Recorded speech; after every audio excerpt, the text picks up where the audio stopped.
mga classmate, good morning po sa inyo lahat. My name is Joseph Lim. I'm one of the Hall of Fame of Empowered Consumerism.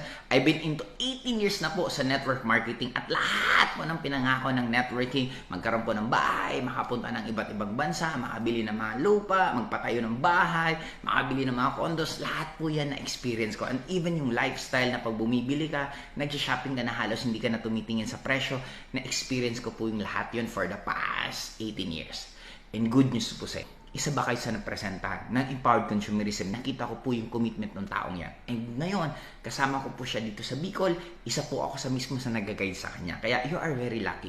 Kung napresentan po kayo ng Empowered Consumerism, ako na po mismo magsasabi, sumali na po kayo sa kanya.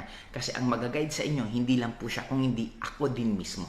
Kasi alam naman natin sa lahat ng sports, sa lahat ng kahit anong industriya, napaka-importante ng tinatawag na coach or mentor. Kung si Freddie Roach, minimentoran niya si Manny Pacquiao. Kung si Phil Jackson, minimentoran niya si Michael Jordan. Ganon din po ang gagawin ko po sa inyo.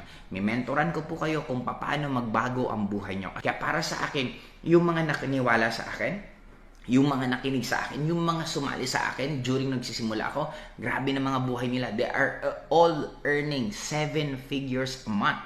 Nagwa 1 million na sila isang buwan, nakabili na sila ng sarili ng bahay, sariling kotse. Yun po, kung isa po kayo sa napresenta ng Empowered Consumerism, ako na po mismo nagsasabi, sumali po kayo sa kanya para pagdating ng oras, isa po ako sa mag-guide sa inyo. At ang pinakadulo na mangyayari sa inyo, yung dating mga pangarap nyo lang, yung dating ini-imagine nyo lang, darating ang time, magiging realidad na yan. Kung nangyari sa amin, I'm sure mangyayari din sa'yo.